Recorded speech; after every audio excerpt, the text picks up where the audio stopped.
시청자 여러분 안녕하십니까? 투자자분들의 포트폴리오에 가장 강한 한 수를 더하는 시간 연합뉴스 경제TV 윤센의 돈대행 썰전의 윤주호입니다. 일주일에 한 번씩 애널리스트 분을 찾아뵙는데요. 정말 관록 있는 애널리스트 분이 오늘 한번 나오셨습니다. 우리 대신 리서치의 유정현 위원님이십니다. 안녕하십니까? 네, 안녕하세요. 네. 왜냐하면 저는 처음 뵀어요, 사실. 근데 항상 뭐 자료나 진짜 이런 말씀에서 신뢰가 업력이 있으시니까 네. 상당히 오늘 기대가 됩니다. 왜냐하면 되게 재미없는 업종을 하고 계시거든요.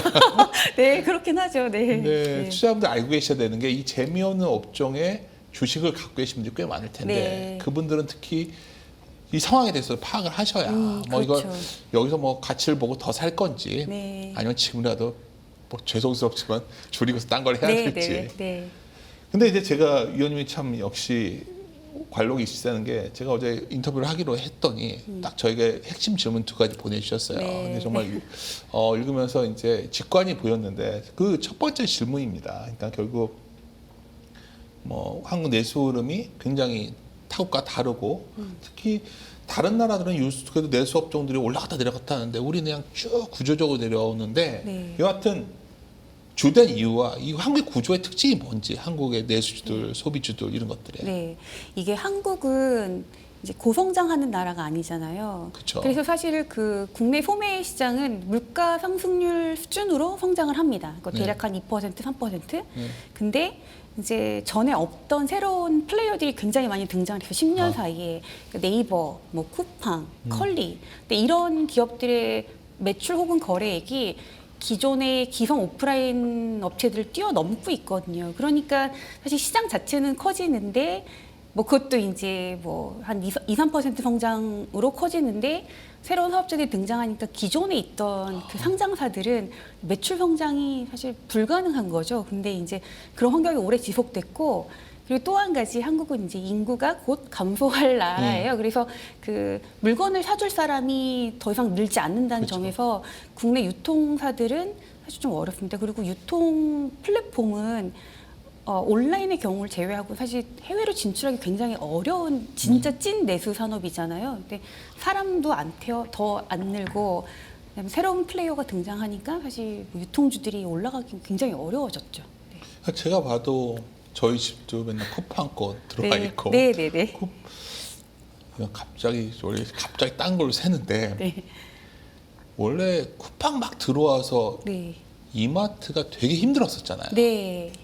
그래서 뭐 작년에 이마트가 막 엄청 힘들어졌다 해서 막 구조조정하더니 올해 되게 좋아졌었는데 연초에 좋았었죠. 막 네. 이렇게 막 왔다 갔다 합니다. 네, 좋습니다. 네. 이게 좋아졌는데 연초에 그래서 막 구조조정도 되고 뭐 홈플러스도 이렇게 되고 그래서 이마트가 좀 올라온다 하다가 최근에 다시 막 밀렸는데 왜 그런 거죠? 이게 1분기 실적은 좋았던 것 같은데. 맞아요. 그 이제 2월에 실적 발표 때 이제 이마트가 어떤 얘기를 했냐면 이제 올해 실적이 좋아질 크게 세 가지 요인들을 설명을 해줬는데 첫 번째 할인점과 슈퍼 등 이마트 내 유통 사업군을 통합 매입 작업을 통해 가지고 매출 총이익률을 올리겠다. 그게 첫 번째 얘기였고 두 번째가 이제 인수 후에 만성 적자에 빠져 있는 G마켓 글로벌 그 온라인 플랫폼 사업자를 이제 하반기부터 연결 실적에서 제외하도록 회계적으로 조치를 취하겠다. 이게 두 번째였고요. 세 번째가 또 다른 그 연결 자회사 중에 이제 스타필드를 운영하는 신세계 프로퍼티라는 회사가 있는데 거기도 회계적 조치를 통해 가지고 영업이익이 올해 늘어날 거다라고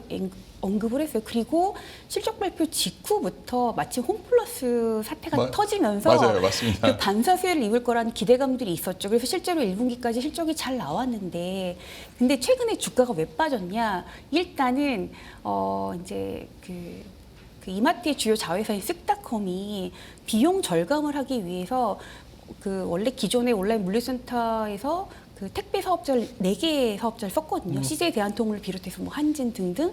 근데 이걸 CJ 대한통운으로 몰아주게 돼요. 그러니까 비용 절감 차원에서 몰아주고 온라인 물류센터도 이제 운영을 완전 이관을 하는데요. CJ 대한통운 입장에서는 이제 사업적으로 굉장히 좋은 기회니까 그렇게 가져왔는데, 근데 이게 사용자 소비자 입장에서는 이제 그 너무 불편한 일들이 벌어지는 거예요. 예전에는 제가 오늘 이 시간에 주문하면 사실 오늘 오후에도 받을 수 있다든지 혹은 뭐 내일이나 모레에 2시간 단위로 배송 시간을 지정할 수 있었는데 지금은 그냥 오후만 받을 수 있고요. 그리고 그 신선식품 지금 굉장히 덥잖아요.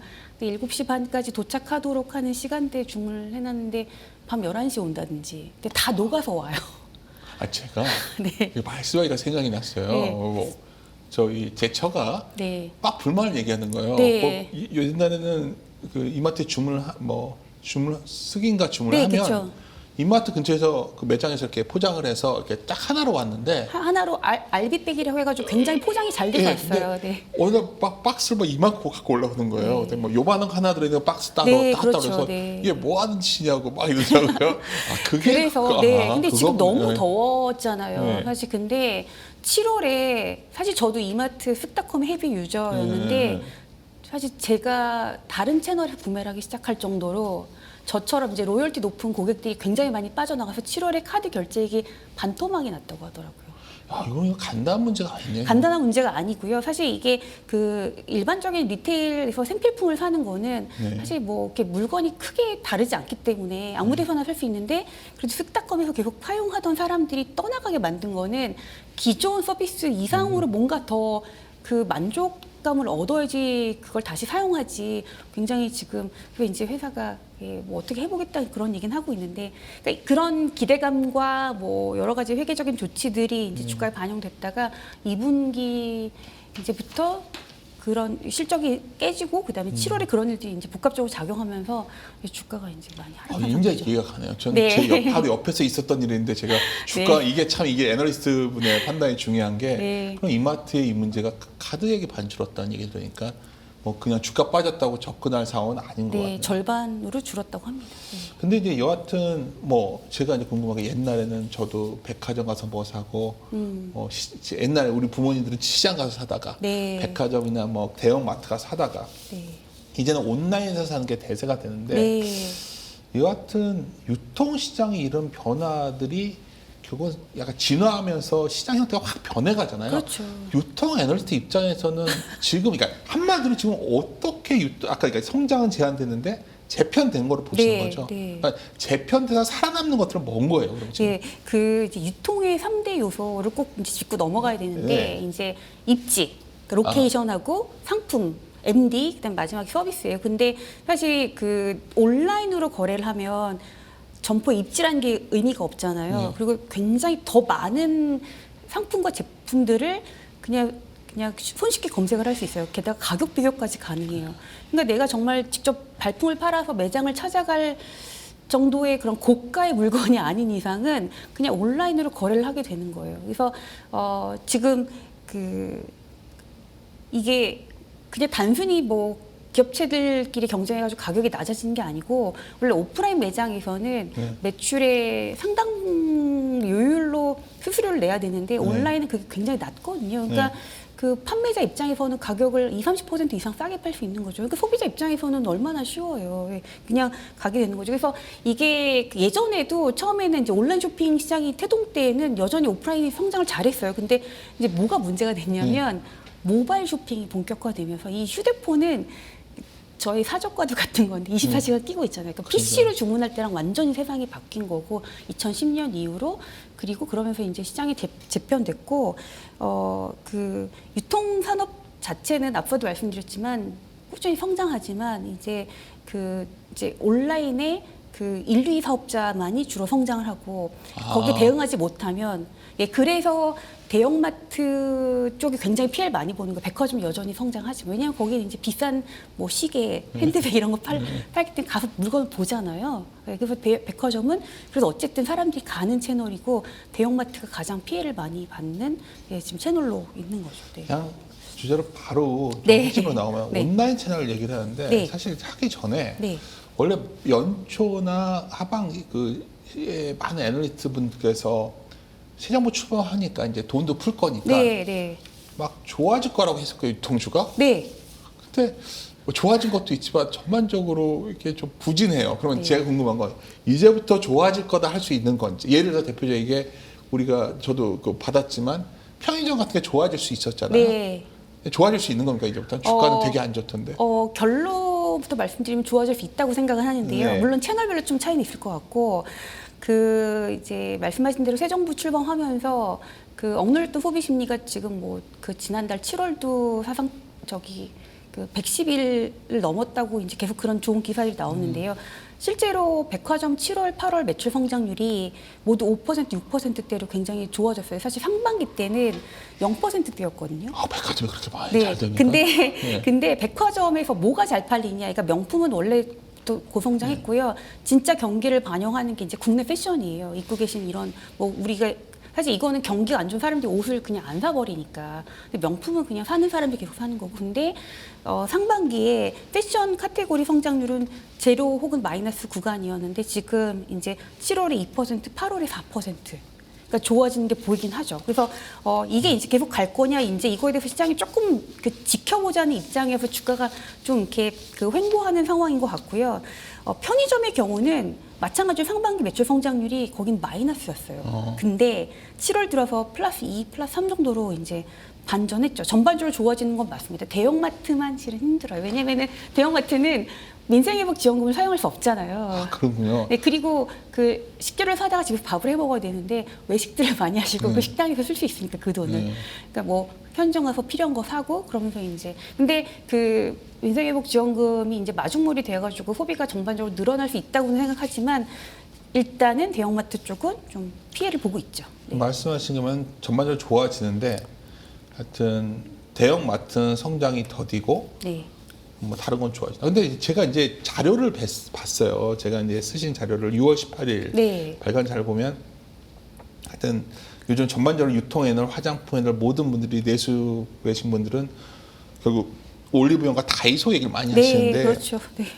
여기가 유통 애널리스트 입장에서 봐도 이 채널 경쟁력이 그렇게 큰 겁니까? 그러니까 실은 이게 2010년에 이제 점포를 막 본격적으로 네. 확장하고 출점하면서 저는 그때는 이 정도로 잘 될 줄은 몰랐어요. 왜냐하면 이제 소매 채널이니까 어느 정도 점포 내고 나면 끝나겠지라고 네. 생각했어요. 다른 채널처럼 근데 그 이제 여러 이유가 있는데 일단은 그 화장품 중저가 화장품을 사는 연령대가 훨씬 낮아졌고요. 과거에 비해서 10대부터 화장을 예. 하니까 그리고 국내 트래픽뿐만 아니라 해외에서 한국을 방문하는 외국 관광객도 무조건 올리브영을 가야 되는 거예요. 그러니까 우리도 어디 뭐 일본 같은 데 가면 돈키호테 꼭 들리잖아요. 예. 한국 가면 무조건 올리브영. 왜냐면은 지금 마침 또 K뷰티가 전 세계적으로 난리인데 거기 가면 한 자리에서 다 살 수 있는 거예요. 그러니까 그 한국적인 K 콘텐츠를 원스톱 쇼핑할 수 있는 거의 뭐 유일한 채널이고요. 그리고 그 과거에 한 이렇게 쭉 성장하다가 2017년, 18년 그때쯤에 그 채널이 너무 이제 잘 된다고 생각이 되니까 경쟁사에서 우후죽순으로 막 점포를 냈거든요.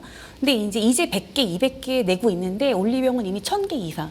그러니까 그 시장이 힘들 때 후발주자들은 점포를 내다가 다시 철수했어요. 그러니까 올리브영은 그 이제 그 경제 규모의 경제를 버텼고 이후에 이제 2019년, 20년, 21년 K뷰티 산업이 이제 크면서 해외에서 방한한 외국인들 트래픽이 왕창 몰리니까 이제 양쪽에서 다 터지게 되는 거죠. 그리고 이 화장품 회사들 입장에서 보면은 뭐 한국에서 팔 수 있는 채널은 여러 군데가 있겠지만 올리브영에만 갖다 놓으면 매출 퀀텀 점프를 보이는 거예요. 왜냐면은 국내외 소비자들이 다 글로 가니까. 그래서 올리브영이 무조건 입점해야 된다. 그러니까 올리브영 입장에서는 그냥 뭐 주 단위로 월 단위로 새로운 상품을 계속 갖다 놓을 수 있게 되는 거죠. 그러면은 소비자들은 거기 가면 맨날 새로운 게 있고. 그러니까 굉장히 좋은 선순환 사이클로 진입을 했어요. 그게 이제 근데 쉽게 안 꺾일 것 같다는 게 제 이런 생각이에요. 말씀 중에 굉장히 확 와닿는 게 네.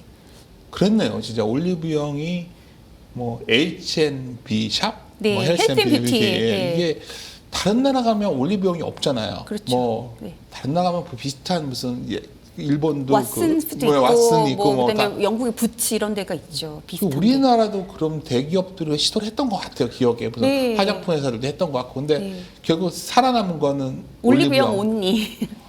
근데 올리브영이 그러면 궁금한 게 그렇게 서로 들어오고 싶어 하니까 유통회사가 마진을 많이 남길 수 있는 구조인가요? 이게 예. 원래는 이제 오프라인 소매 채널의 그 마진은 그 아주 높아봤자 뭐 7, 8%고 그러니까요. 보통 이제 5, 6% 정도. 근데 그 올리브영이 좀 대단한 게요. 그 트래픽도 모이고 그다음에 팔고자 하는 벤더 판매자들도 모이고 그리고 올영 드림이라고 당일 주문하면 당일 온라인으로 배송까지 해줘요. 온라인은 그래서 한 20%에서 계속 성장하는데 영업이익률 높잖아요, 온라인은. 그러니까요. 네, 그러니까 영업이익률이 이제 두 자릿수가 나오는 거예요. 네, 그게 유지가 된다는 게 굉장히 이제 좀 그러니까 우리가 특징이죠. 시장에서는 CJ라는 회사를 바라볼 때 네. 올리브영을 어떻게 가져오냐에 따라 이 가치가 결정된다 할 네, 때는 올리브영 가치는 없어요. 네, 근데 지금 해외 진출하고 싶어 하는데 플랫폼이 국경을 넘어서 이렇게 사업이 성공한 사례가 굉장히 드물거든요. 그래서 이제 그 올리브영은 이제 자체 PB 상품도 있어요. 화장품. 제가 이제 저도 이제 CJ 관계된 분들 만나면 조언해드리는 게 PB 제품을 적극적으로 이제 팔 수 있는 마케팅 전략을 좀 짜시라고 제가 여러 가지 제안도 해드렸거든요. 그러면 이제 진짜 화장품 회사가 되는 거죠. 판매 회사가 아니고. 그러니까 올리브영은 이해했어요. 네. 근데 정말 이해가 저 같은 올드한 사람들이 얘기하는 게 다이소가 회사예요. 그냥 어마어마하게 큰 거예요. 그리고 이 네. 다이소 하면 꼭 일본 회사 같은데 거의 한국화됐고. 네. 그러니까 올리브영은 H&B 샵인데 다이소는 뭐 온갖 걸 다 팔잖아요. 네. 그러니까 대형마트랑 비슷한 거예요. 비슷하죠. 그러니까 사실 대형마트는 이제 식료품이 있고 여기 식료품이 없고 그 차이인데 그 다이소가 좀 시적절하게 사업을 잘 확장시켰다는 이제 생각을 하는데요. 그 이유가 뭐냐면 대형마트 산업은 규제 산업이에요. 정부가 이제 의무 휴업일도 월에 이틀씩, 그다음에 그 고용이나 이런 거에 대해서 이제 굉장히 그 깊게 들여다보는 산업인데 다이소는 애초에 이제 1990년대에 그 이제 저렴한 물건을 6가지 균일 가격으로 500원, 1,000원, 2,000원 이런 식으로, 그러니까 진짜 저가의 생필품을 주로 뭐 문구점, 사실 쉽게 말하면 그 뭐 도매 문구점 같은 느낌이었죠.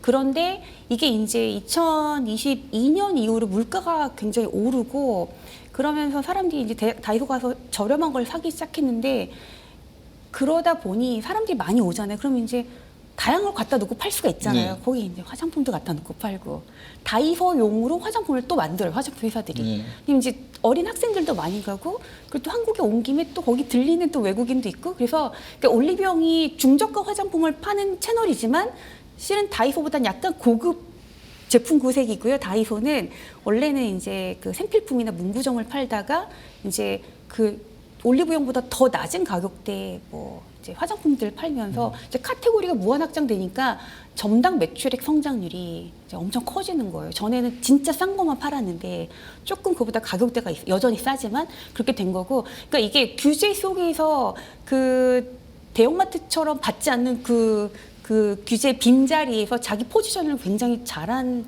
케이스라고 볼 수 있는 거죠. 거기에 물가가 이제 한몫했고. 네. 근데 다이소가 그렇게 저렴하게 판다는데 네. 굉장히 비싼 지구에 네. 크게 들어가 있거든요. 그게 네. 마진이 확보가 되는 겁니까? 너무 신기한데요. 네. 대형마트 영업이익률이 혹시 얼마 정도 되는지. 딱 말씀하시고 굉장히 낮을 것 같습니다. 0%에서 적자를 왔다 갔다 하거든요. 그러니까요. 예. 다이소 영업이익률은 8에서 10% 나와요.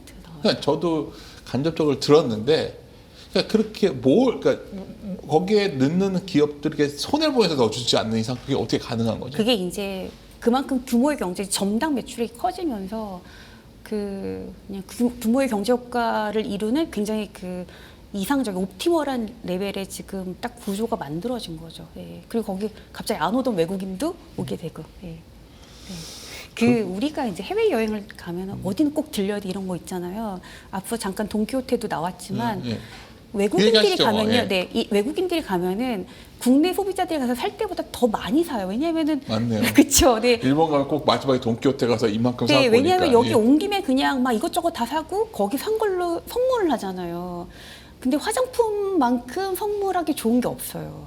그렇죠, 먹거리랑. 그래서 올리브영에서 잘 팔리는 것 중에 화장품도 잘 팔리지만 올리브영 PB 상품이 베이글칩도 되게 잘 팔리는데 예. 우리 휴가 갔다 오면 막 해외 갔다 왔다고 막 이렇게 젤리랑 초콜릿 나눠주듯이. 근데 그 이게 그렇게 바스켓 프라이스 한 번에 사가는 그게 높은 그 고객들이 외국인들인데 갑자기 막 몰려드니까 영업이익률이 그냥 점프. 그냥 말 나오신 김에 네. 그러니까 우리가 이제 일본을 가면 다 돈키호테 들리고 저는 가도 참 정신없고 뭘 안 하는데 네. 그냥 돈키호테 모델이 갖고 있는 함의가 뭐죠? 그러니까 돈키호테는 그 1980년대 말에 시작된 일본의 장기 불황하고 좀 네. 그 연관이 있는데요. 처음에 돈키호테 매장은 망한 기업의 제품을 판매하거나 흠집난 상품, 반품된 물건들을 쌓아놓고 팔았대요. 그래서 지금도 매장 가면 이렇게 어지러운 게 네.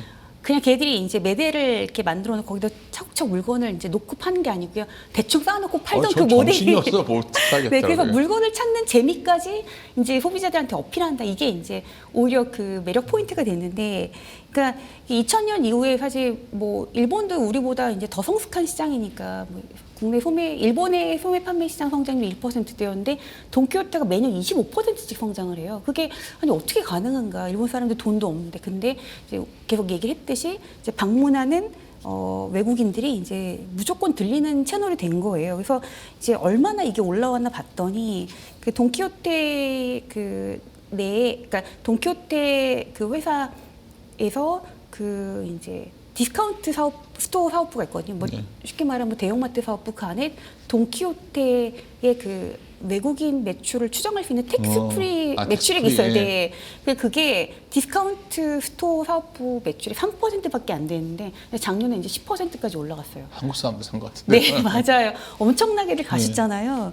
그러니까 이게 저는 이제 돈키호테 모델을 보면서 한국은 사실 이제 탄생은 좀 달랐지만 CJ 올리브영이나 다이소나 결국 외국인 트래픽이 계속 유지되는 게 너무 중요하고, 그리고 꼭 그들이 아니더라도 한국이 그냥 순수 정말 자국민을 위한 점포였더라도 이제는 외국인들이 가는 채널이 되면 이건 이제 얘기가 달라질 수 있다. 이제 이렇게 많이 보게 되죠. 네.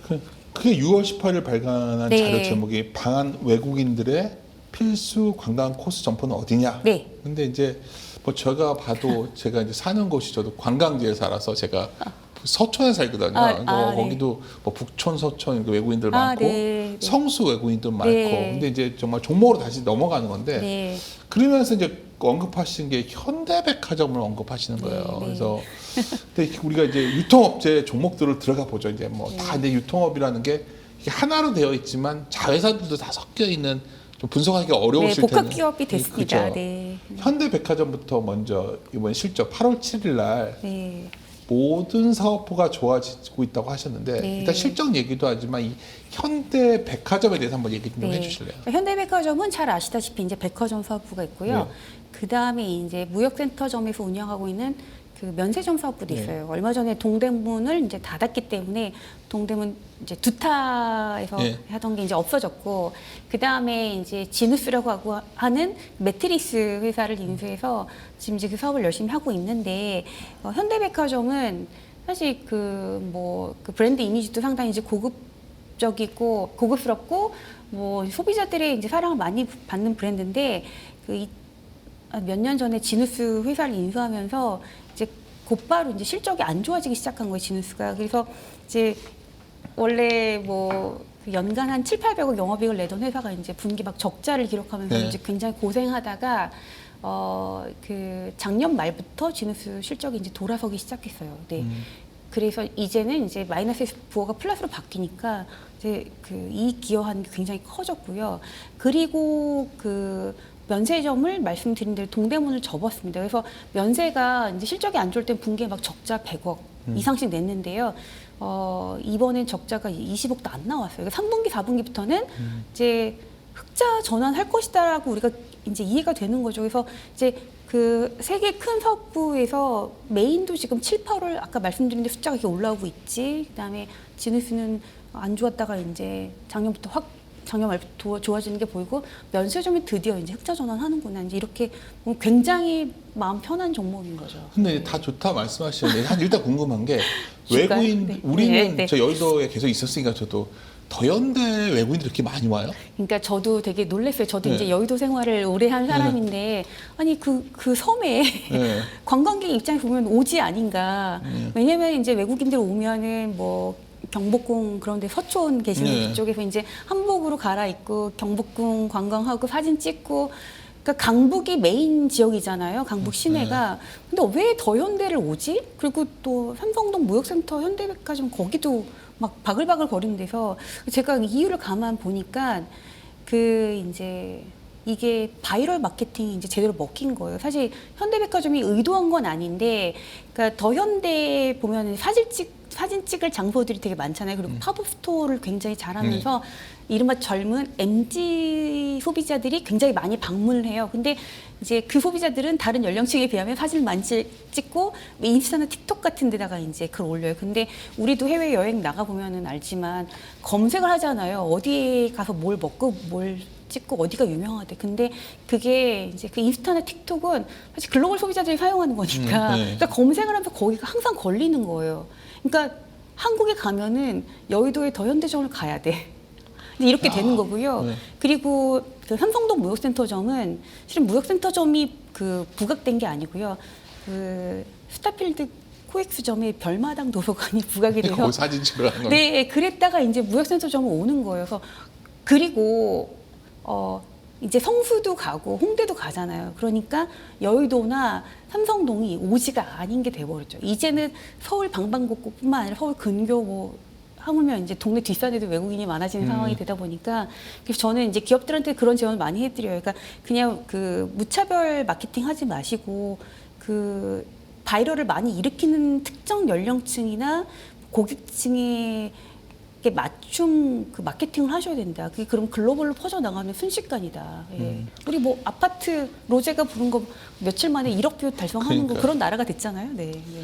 근데 현대백화점이 이제 또 하나 많이 애널리스트들이 가장 좋아하시는 이유가 이제 주주환원 얘기를 하던데 네, 그게 맞습니다. 그렇게 추가적으로 계획도 있는 거예요 지금? 네, 그 아주 그 좋은 부분을 지적해 주셨는데 사실 이제 국내 기업들이 작년부터 밸류업 그다음에 올해 뭐 상법 개정안 통과되고 이러면서 이제 주주 가치 제고를 위해서 더 노력한다 이런 분위기가 많이 형성돼 있는데요.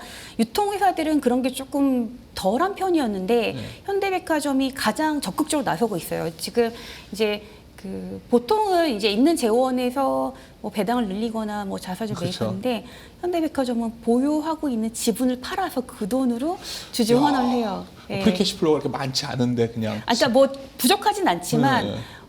적어도 우리가 업종에서 대표적으로 이런 거 잘하는 회사로 거듭나야겠다라는 생각을 해요. 네. 사실 뒤에도 말씀드릴 텐데 작년 초에 CEO가 바뀌셨어요. 아, 그게 그렇게 영향이 있는 거예요. 네, 그래서 분위기가 완전히 바뀌었죠. 제가 이제 CEO가 정말 중요하다. 나중에 네, 또 그건 뒤에, 말씀드리겠지만, 네. 그렇게 합니다. 다른 기업에 비해서는 다른 기업은 있는 데서 뭔가 주려고 하는데 여기는 있는 걸 팔아서. 저 아쉬운 게 네. 신세계인데 네, 이 신세계 같은 경우에는 상당히 밸류도 괜찮고 뭐 이렇게 잘 될 것 같은데 네.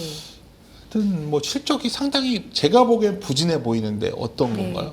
그 좀 기대치에 못 미친 건 사실이에요. 근데 네. 이제 뭐 백화점이나 면세점은 뭐 백화점은 이제 뭐 예상한 정도로 부진했고 근데 하반기는 좋아질 것 같고 아까 말씀드린 대로 면세점은 되게 좋아지는 게 보이는데 의외의 복병이 이제 패션 자회사가 있거든요. 신세계 인터내셔널. 네. 근데 작년 2분기 영업이익이 130억 원인데 올해 1분기가 23억 적자를 기록했어요. 우리 회사 좋아지고 있다고 그러셨잖아요. 네, 좋아지는데 사실 2분기는 사실 믹스된 상황이었죠. 2분기는 4월은 안 좋았고 5월은 좋고 그래서 숫자가 섞여 있었기 때문에 이제 3분기, 4분기로 갈수록 좋아질 거라서 그래서 실적 자체는 되게 부진했지만 이제 3분기 넘어가고 이제 4분기는 사실 패션 업계에서는 성수기거든요. 이제 그러면 이제 좋아질 수 있는 가능성은 매우 높다라고 일단 보고 있어요. 근데 상반기까지는 상대적으로 부진하는 게 많이 아쉬웠죠.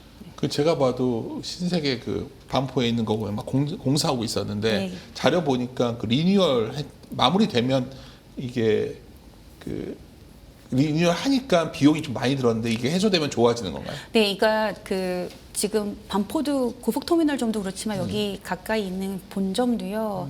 공사 대대적으로 하고 있어요. 알고 있습니다. 그 샤넬 매장 일찍에 크게 올려오더라고요. 그래서 감가상각비 부담이 큰데 근데 이제 공사가 다 마무리가 되고 이제 지금 사실 영업 면적이 사실 많이 줄었거든요 덕분에. 그래서 거기서 다시 이제 매출이 일어나면은 이제 하반기부터는 감가상각비 부담이 좀 줄 거라고 보고 있고 그리고 뭐 사실 비용이 문제가 되는 건요. 매출이 성장이 안 나오기 때문이에요. 아, 매출만 잘 나오면 사실 뭐 감가상각비 정도의 그런 건데 지금 2분기까지는 말씀드린 대로 아까 백화점이 뭐 0% 성장했다고 했잖아요. 근데 3분기 7, 8월 들어서 막 5, 6%째 성장하고 마진 높은 패션이 이제 막 4%까지 왔으니까 이게 9월까지 이어지면 10월, 11월 기대감이 굉장히 높아질 것 같아요. 그래서 사실 지금 주가가 쉴 때는 뭐 좀 좋은 타이밍이라고 생각합니다. 적어도 백화점에 한해서는. 네. 다들 현대백화점을 탑픽으로 하시더라고요.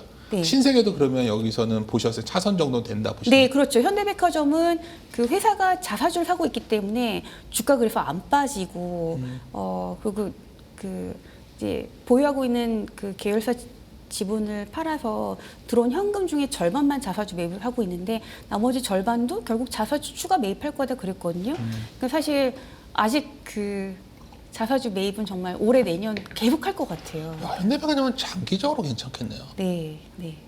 그리고 신세계는 뭐 이제 사업 자체가 하반기 좀 턴업하는 게 있죠. 야, 근데 이제 다들 이제 우리가 네. 아픈 얘기를 해야 되는데 네. 많은 분들이 지금 고통받고 있는 종목이 싸다고 샀다가 지금 물려 있는 롯데 쇼핑일 것 같거든요. 네, 롯데 근데 쇼핑. 롯데 쇼핑은 여전히 실적이 물론 이 롯데 쇼핑은 하나가 아니라 굉장히 자회사도 복잡하잖아요. 네. 좀 롯데 쇼핑 좀 설명 좀 해주시겠습니까?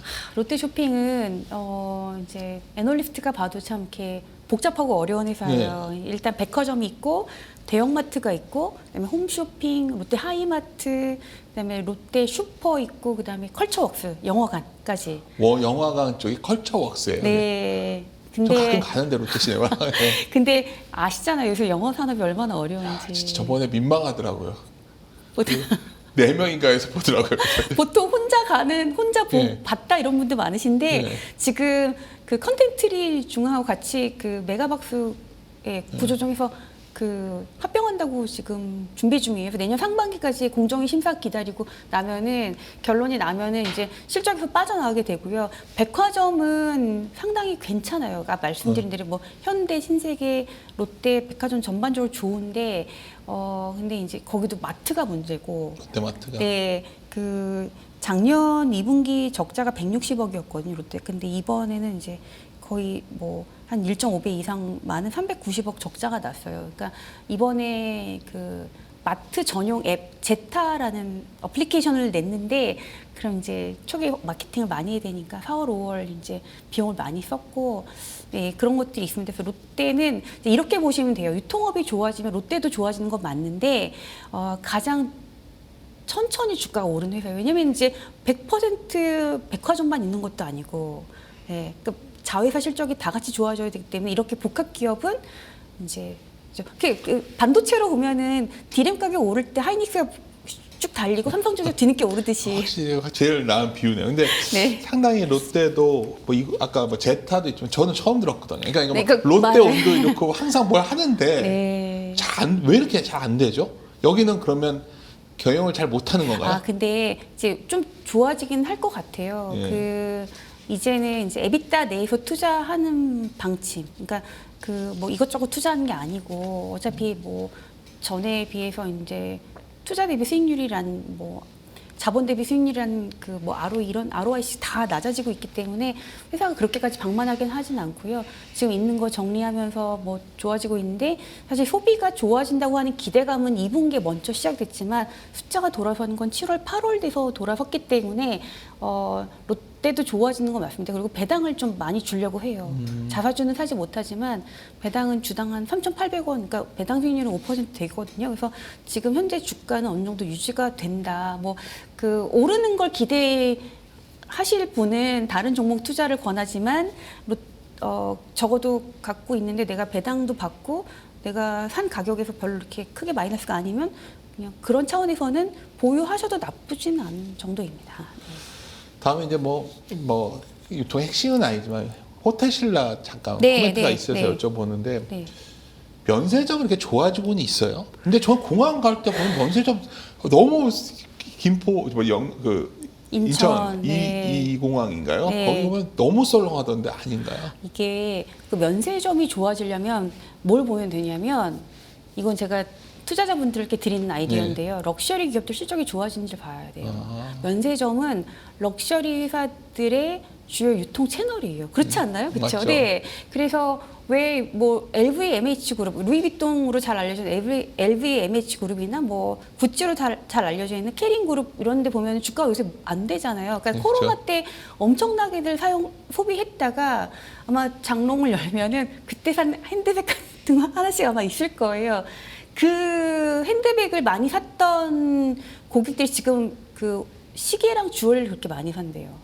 시계랑 주얼리. 네, 그래서 그게 백화점 성장을 견인하는데 그러니까 시계들을 이렇게 사는군요, 이제는. 엄청 비싼 거 아시잖아요. 요새 네. 예, 전 세간이 몰라요, 화제가 잘. 되고 있는 몇 천만 원짜리 막 시계가 막 뉴스에 계속 나오는데, 근데 그러니까 가방하고는 또 단가가 확 달라지는 거죠. 그래서 그러니까 주로 이제 우리는 핸드백이나 뭐 화장품 기업들로 많이 알려져 있는 글로벌 럭셔리 기업들이 요새 실적이 안 되는데 그 기업들이 이제 실적 부진이 멈추고 돌아서는 시점부터 면세점 주가도 같이 갈 거라고 저는 보고 있고요. 근데 중국인들이 와서 사줘야 되는데 예전 같지 않지 않나요? 네, 그렇죠. 근데 이제 어쨌든 좀 시간이 지나면 다시 또 유행이라는 건 돌아서니까. 그리고 이제 시내 면세점은 그동안에 경쟁을 많이 하다가 많이 줄였기 때문에 지금 손익이 좋아진 건 맞는데 코로나 그 이전에 해외 공항에 이제 임차 계약을 맺고 들어간 싱가포르, 홍콩 그 공항에 이제 임차료가 그 너무 부담되는 거예요. 왜냐면 이제 그 여행객이 늘면은 그 매출액이 늘면서 임차료 부담이 이제 내려갈 줄 알았는데 여행객은 늘었지만 매출이 안 올라오고 있잖아요. 말씀하신 대로. 네. 그러니까 이제 생돈을 내고 있는 거죠. 그래서 그 부분이 해결돼야지 호텔신라 주가가 올라갈 수 있다 보고 있습니다. 실제로 시내 면세점은 마진이 많이 좋아졌어요. 네. 오늘 그 유 의원님 어쩌면 오늘 오셨을 때 가장 핵심을 이제 들어가려고 그래요. 네, 네. 다들 지금 쳐다도 안 보고 있는 유통업체가 있어요. 편의점인데 네. 유 의원님께서는 의외로 여기에서 뭔가 아이디어를 찾고 계시는 느낌을 받아서 네. 일단 GS 리테일이 8월 11일 실적이 나왔는데 제목에 의한 점포 구조조정 효과도 기대된다. 네. 이게 뭔가 키워드를 담고 있는 것 같아요. 네. 이게 어떤 의미죠? GS 리테일 할 때 좋아 보이시는 겁니까? 그러니까 저는 편의점 다 괜찮게 보는데요. 네. 뭐 BGF 리테일도 마찬가지고. 근데 이제 편의점이 2010년 이후 데이터를 보면요. 점포가 한 번도 줄지 않았어요. 산업적으로. 그렇죠. 근데 작년에 처음으로 줄었어요. 네. 주로 3위, 4위 업체들. 근데 올해는 지금 1, 2위 업체도 점포를 줄이고 있어요. 대단한 변화예요, 실은. 그래서 올해 이게 점포 줄이는 게 끝나고 나면 내년에는 살아남은 점포들 성장률 되게 좋을 거라고 저는 보고 있고, 그 앞서 뭐 백화점이랑 뭐 이렇게 좀 말씀드렸는데 면세점이나 사실 지난해에 올해 초에 주가가 올랐던 여러 이유 중에 하나가 백화점도 지방 점포를 이제 롯데가 많이 줄였고 그다음에 면세점은 뭐 따이공하고 거래를 끊는다든지 아니면은 뭐 신세계가 부산을 접고 현대가 동대문을 접는다든지 점포 구조조정이 있었거든요. 지금 편의점이 뒤늦게 나빠졌기 때문에 지금 그걸 하고 있는 거예요. 그래서 이제 올해 그게 마무리가 되면 내년부터는 그 살아남은 기존점의 성장률이 올라올 거라고 보고 있고 일단 그 편의점은 기대치가 별로 높지 않은데 시장에서 7월에 이제 민생회복지원금 사용처가 됐잖아요. 네. 그래서 그러니까 7월 21일부터 사용이 가능했는데 이제 행정안전부에서 발표한 자료에 따르면 딱 보름간 8월 3일까지 보름간 편의점에서 이제 사용한 금액이 2,579억이래요. 전체 이제 13조 중에 그 절반이 이제 지원금으로 나갔고 그 중에 10%가 그러니까 그 중에 이제 대략 2,600억 정도 편의점으로 왔는데 그 제가 14일간으로 이제 14일로 나눠 보니까 일 매출이 한 184억 정도 되더라고요.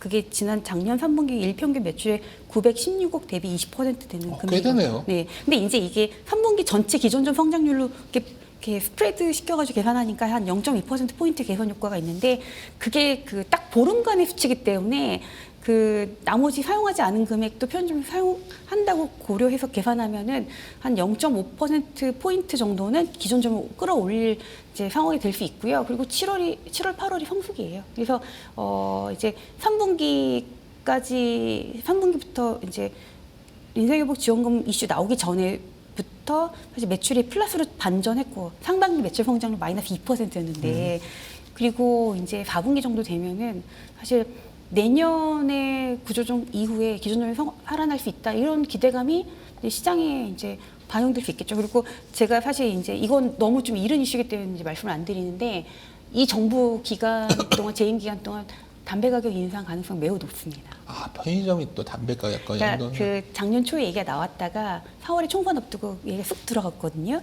근데 편의점에서 담배 매출이 40%예요. 맞아요. 예. 네, 그래서 2015년도 10년 전에 가격 인상했을 때 15년 그 해에는 매출이 편의점 업계가 25%가 늘었고요. 왜냐하면 이제 40% 가격이 80%가 인상됐거든요. 그러면 30% 이상 매출이 느는 게 맞잖아요. 근데 이제 처음에는 금연들 하세요. 그래가지고 트래픽이 좀 빠지다가 그게 그 다음에 들어오니까 그 이듬해 18% 산업이 성장했어요. 그래서 이게 이번에 뭐 얼마로 올린다는 얘기는 사실 있지만 이건 이제 너무 이른 얘기여서 그 가격까지 말씀 안 드리고 이게 이제 내년에 지방선거 이후에 가격 인상 얘기가 나올 수 있다. 그리고 이거는 세수 확보 차원에서라도 그동안 너무 안 올렸다라고 하는 공감대가 형성돼 있어서 뭐 올리는데 이제 그 반감을 표하시는 분도 계시지만 저는 이제 사회적인 분위기는 가격 인상 쪽으로 많이 기울었다고 생각합니다. 상당히 재미있는 아이디어인데 왜냐면 네. 편의점 100m 안에 못 짓는다고 했는데 못 낸다고 우리 동네도 한 생겼길래 봤더니 담배를 안 팔더라고요. 네, 담배 판매권이에요. 담배 네. 판매권이다. 네, 세전 허가권이 아니라. 네. GS 구조죠, 리테일은 담배. 알겠는데 네, 네. BGF 리테일은 어떻죠? 그러면? 그러니까 사실 똑같아요. 양사가 똑같은데 GS 리테일은 좀 다른 면이 있다면 슈퍼마켓도 있고 그다음에 홈쇼핑도 있잖아. 홈쇼핑도 아닌가? 있죠. 홈쇼핑도 있죠. 근데 그래서 홈쇼핑은 옛날부터 편의점 할 거면 BGF 리테일 하지. 예, 맞습니다. GS 네. 리테일 안 그래서 했거든요. 그래서 실은 지금 BGF 리테일보다 GS 리테일이 사업 구조정을 더 열심히 하세요. 아. 올해 초에 CEO가 바뀌셨거든요. 아. 네, 그래서 이번에 2분기 실적 발표 때도 실적이 생각보다 잘 나와가지고 그냥 구조 개편 때문에 주가 그날 많이 올랐는데, 그러니까 내년 상반기만 놓고 보면은 올해 상대적으로 이렇게 좀 마이너스가 되는 사업부를 많이 줄인 GS 리테일이 더 좋을 것 같고요. 근데 편의점 산업이 전체적으로 살아난다 그러면은 BGF 리테일도 똑같이 주가는 좋겠죠. 근데 원래 BGF가 훨씬 더 탄력이 있었는데 탄력이 뉘앙스가 있어요. 계속 GS 이게 아니 그 리테일을 말씀하셔서 제가 아니 저는 헷갈려서 BGF 지금. 리테일도 선호하는데 이제 GS 리테일은 CEO가 바뀌셨고 구조 개편을 지금 진행 중이니까 적어도 내년 상반기 올 연말 내년 상반기는 그런 구조 개편 그 이슈가 주가를 좀 많이 이제 견인할 수 있다. 예. 어째 오늘 유 의원님께서 제게 주실 수 있는 가장 강력한 전 투자 아이디어가 어떤 관통하는 이슈로서 네. CEO 교체 얘기를 계속하세요 지금. 그래서 네. 이게 지금 그러니까 우리가 어떤 유통업 쪽에 투자 전략을 수립할 때 어떤 의미로 말씀하신 건지 좀 그러니까 얘기를 이게 해주시면 좋겠어요. 이제 투자를 오래 하셨던 분들은 네. 어느 정도 짐작하실 수 있는 사안이라고 생각하는데요. 보통 이제 임기를 다 못 채우고 CEO가 경질되는 경우는요. 너무 실적이 안 좋으니까 책임을 지고 물러나게 하고 네. 새로운 사람이 와서 조직 개편을 좀 하길 원하는 경우에 이제 CEO가 많이 바뀌잖아요. 보통 1년 뒤부터는 실적이 많이 좋아져요. 근데 그때가 바닥이거든요. 교체 시기가 바닥이에요. 임기 중교체 말씀하시는 네, 거예요? 그렇죠. 네.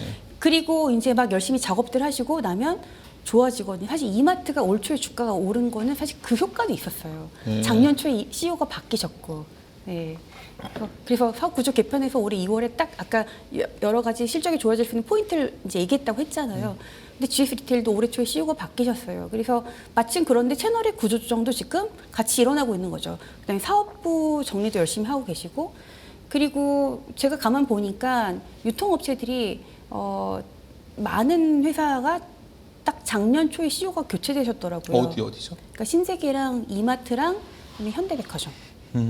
그러니까 롯데는 그거보다 1년 전에 바뀌셨고, 그러니 실은 이제 작년 한 해 동안 열심히 이제 구조 개편 하신 다음에 작년 말 올해 초부터 주가가 오를 수 있는 상황이었는데 우리가 예상치 못하게 뭐 계엄, 탄핵, 대선 이런 큰 정치적 이슈를 이제 맞닥뜨리면서 그런 걸 이제 시장이 미처 눈치를 못 챘던 거예요. 근데 말씀드린 대로 그 새로운 분이 오시면 이제 분위기도 반전되고, 아까 현대백화점 같은 경우는 제가 여쭤봤어요. 왜 이렇게 이제 열심히 하시냐, 주주가치 재고더니 새로운 분이 오셔가지고 이거 신경 쓰기 시작했다. 그래서 이게 이 업의 전체적으로 이게 한 산업에서 CEO가 단번에 이렇게 여러 분이 바뀌는 경우는 흔치 않은데 그만큼 이 업이 어렵구나라는 걸 저는 그때 이제 깨달았고요.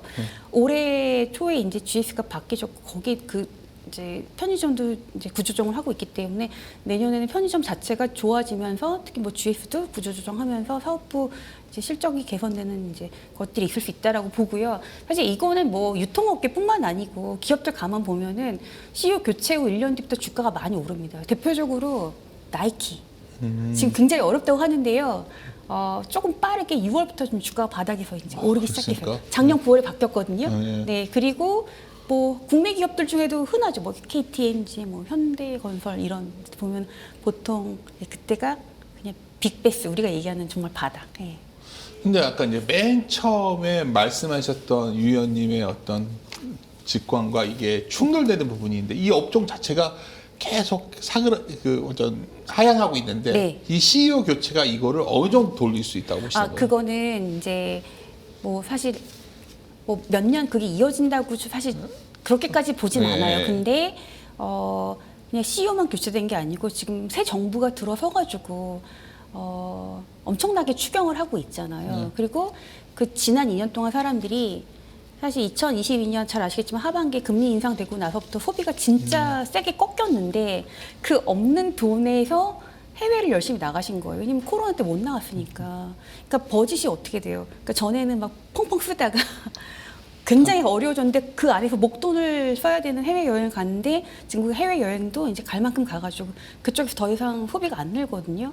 그러니까 정부가 이쪽에서 버짓을 채워주고 해외에서 쓰던 게 이제 조금 진정되고 하면서 이제 국내에서는 쓸 수 있는 어떤 여분의 이제 버짓이 조금씩 생겨나고 있는데 근데 마침 회사가 구조를 열심히 해요. 그러면은 사실 그거는 적어도 1년 플러스 알파 효과는 생기는 거죠. 그래서 주가가 저점 대비 이제 좀 오르긴 했지만 이제 숫자를 보면서 이제는 다시 움직일 거라고 생각하는데 3분기, 4분기 아까 제가 패션 돌아서는 거 그리고 국내 정말 경기를 많이 반영하는 품목인데 그 내년 상반기까지는 흐름이 나쁘지 않을 것 같고요. 거기에 편의점은 담배 가격이 언제 인상되느냐. 일단은 기사만 나와도 주가가 이제 이렇게 들썩들썩 할 것 같아요.